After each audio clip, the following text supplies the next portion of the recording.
guys, so today I am in a 2016 Hyundai Sonata. So the Sonata is Hyundai's mid-size vehicle. They have the Elantra, which is smaller, and then they of course have the Genesis brand, which is their big sedan. They also have other vehicles in their lineup as well. So the Sonata fits in there nicely, is probably their best-selling car. And you do see a lot of these on the road. At this point, I'd say there's probably almost as much as these as you see Accords and Camrys. Now, I think that's definitely a good thing from Hyundai. I think, you know, when you think cheap economy cars, you think Japanese, you think Honda, you think Toyota, you think Nissan. But I really think that the Koreans, specifically Hyundai and even Kia, have really stepped it up the last decade or so when it comes to their cars. I mean, when you used to ride in an older Sonata, I mean, a lot of them weren't necessarily unreliable, but they just were on such a lower level in, I think, most people's minds when you compared it to their Japanese competitors. And I think in the last decade, they have really just stepped up their game and really improved their cars to where they're just as reliable, they're just as comfortable, they're in the same exact price range to where they're quite literally direct competitors with them. And right now, we are cruising at 50 miles an hour, and it is dead quiet in here. There is a little bit of road noise, but that's because we have the radio off for this review.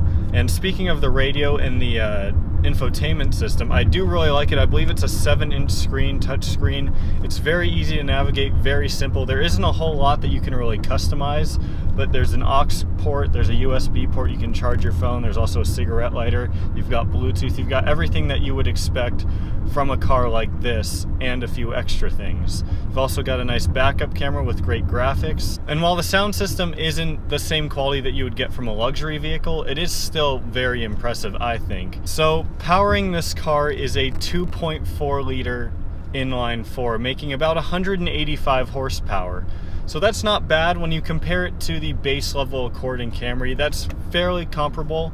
I mean, it's not necessarily any better or worse than that. Fuel economy, it could be a little bit better, I think, for what this car is. It gets about 25 city and high 30s highway, and I think that you could easily achieve high 30s.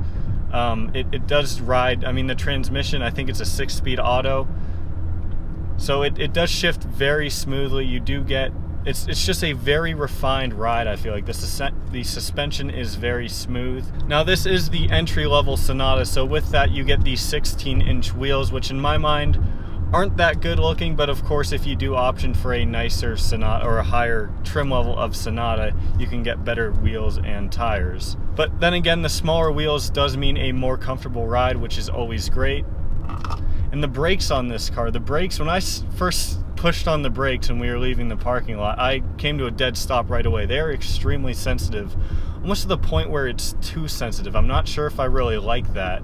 So touching a bit more on the interior is probably my favorite part of this car, just because you do have just basic cloth seats. They are very comfortable. They have very small side bolsters, but they definitely keep you in place.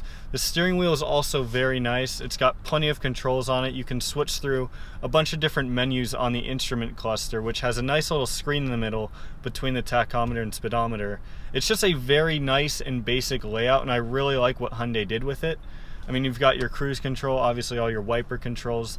There's not a whole lot of buttons on the steering wheel, but it has everything that you need, and they organized it very nicely, in my opinion. I don't think they really could have done that any better. Now, the steering wheel does kind of have a very sporty feel to it. It has some bolsters up at 10 and 2. Just, I guess, I don't know why they would put that on here.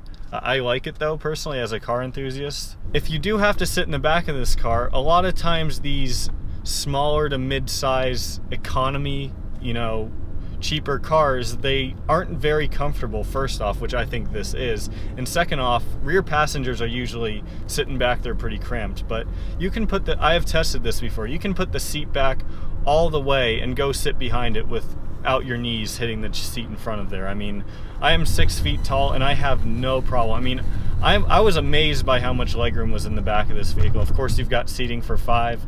Now, is it a little crammed if you have 5 full-size people? Yes, but I mean, that's to be expected. You can't really blame Hyundai for that. That's just kind of a fact of life almost. So this car does have 3 different drive modes, which is pretty standard for a car like this. It's got Eco, Sport, and Normal. Now, The difference between them, I'm not too sure. It doesn't make a huge difference, I don't think, but I'll go ahead and flip it into Eco, which is just going to make the throttle response really lackadaisical.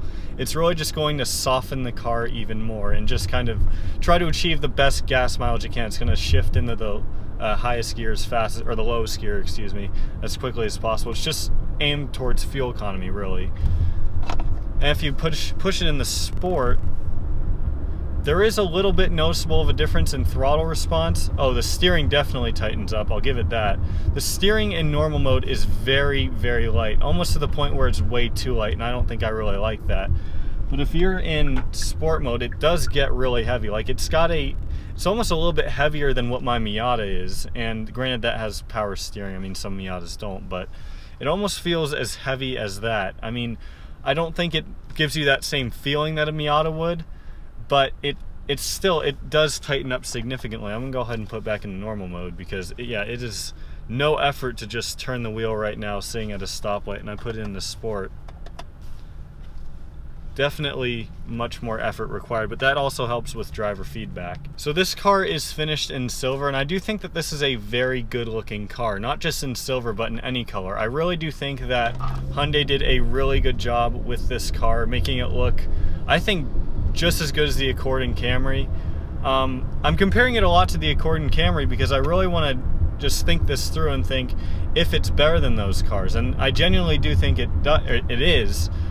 For the price, I think that you couldn't go wrong with any of those cars, really. I mean, they're probably the 3 best mid-size sedans at that price point in my mind. I think it's better than the Altima or the Nissan alternate of this, but styling wise, I'll get back to that. I do think it's just a very simple design, but it looks really good. Now, the Sonata that preceded this, he used to have one of those, and that was a hideous car in my mind. I did not like the looks of that at all, but I really think Hyundai stepped it up with this newer one.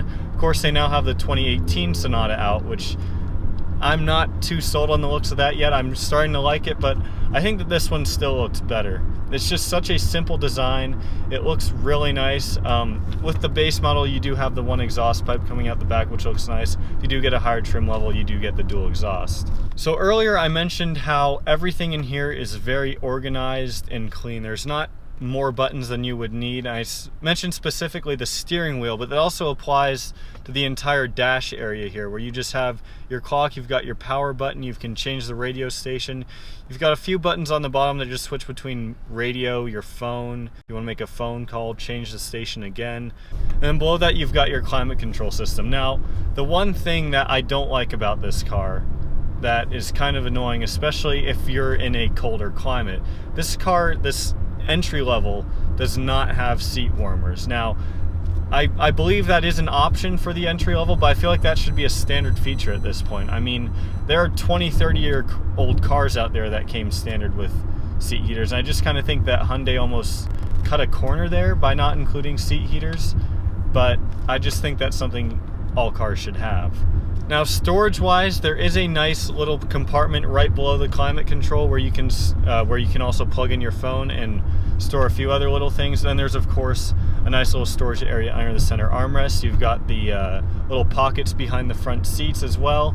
And again, that huge back seat, you could store a lot of stuff back there too if you don't have passengers. And you do have a very large trunk as well. I mean, we go fishing sometimes and the fishing poles fit in there no problem. It's pretty amazing how much room Hyundai has squeezed out of this car on the interior. I'm really, really impressed by that.